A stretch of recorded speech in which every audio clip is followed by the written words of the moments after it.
Hello বন্ধুরা, আশা করি সবাই ভালো আছেন। আরও একটি নতুন ব্লগে আপনাদের সবাইকে স্বাগত। তো আপনারা আমাদের দেখে হয়তো বুঝে গেছেন আমরা কোথাও একটা যাচ্ছি। তো আমরা আজ যাব বাগমারা গোবিন্দ মন্দির, সেখানে যজ্ঞ হচ্ছে, আমরা সবাই মিলে যজ্ঞ দেখতে যাব। তো কথা না বাড়িয়ে চলুন যাওয়া যাক। তো আমরা যখন সেখানে পৌঁছালাম দেখলাম অনেক বড় করে গেট করে শুভেচ্ছা লাগানো। তো আমরা দেরি না করে ভিতরে আস্তে আস্তে হাঁটতে লাগলাম। তো আমরা যখন ভিতরে হাঁটছিলাম তখন চারিপাশে লাল নীল লাইট লাগানো, অনেক সুন্দর করে সাজানো। তো মনটা অনেক ভালো হয়ে গেল দেখে। তো আস্তে আস্তে আমরা সামনের দিকে গেলাম। বাম সাইডে দেখলাম যে অনেকেই বসে আছে শুভেচ্ছা জানানোর জন্য। তো আমরা আস্তে আস্তে পৌঁছে গেলাম বাগমারা মন্দিরের সামনে। তো বন্ধুরা দেখুন, বাগমারা মন্দিরটা আসলে অনেক সুন্দর। উপরে একটা শ্রীকৃষ্ণের মূর্তি বানানো, আর নিচে লেখা বাগমারা সার্বজনীন শ্রী শ্রী গোবিন্দ মন্দির। তো আমরা দেরি করবো না, মন্দিরের ভিতরে যাব, কারণ এখন নাম কীর্তন শুরু হয়ে গেছে।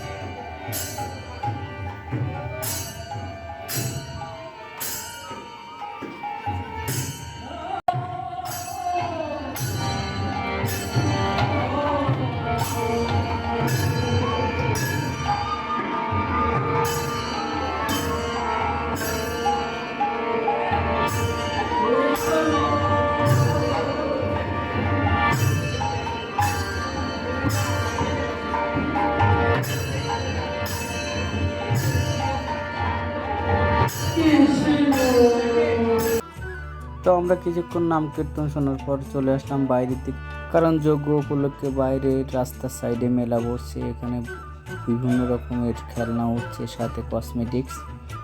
তো আমরা মেলাটা বাবা আর মেয়ে মিলে দেখতে থাকলাম। ঘুরে ফিরে অনেক কিছু দেখার আছে, অনেক কিছু উঠছে, যার কারণে আমরা বাবা মেয়ে মিলে দেখতে থাকলাম। তো দেখুন বন্ধুরা, এক দাদু এখানে পূজার সামগ্রী নিয়ে বসে, দেখে অনেক ভালো লাগলো।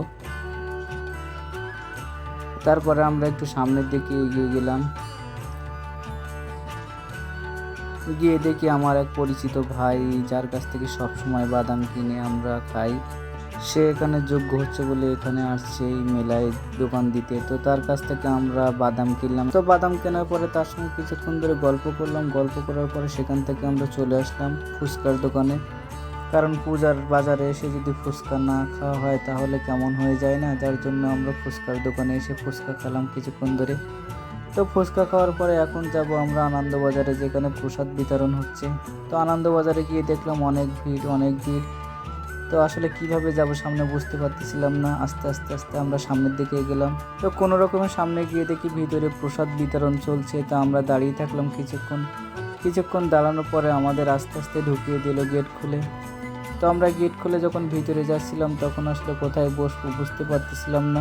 তো ভিতরে গিয়ে দেখি এখনও অনেকেই খাচ্ছে, যার কারণে আমরা পাশে একটু দাঁড়িয়ে থাকলাম। পাশে দাঁড়ানোর পরে দেখলাম যে 2টা চেয়ার খালি হয়েছে। তো আমরা তাড়াহুড়ো করে গিয়ে সেখানে বসে পড়লাম।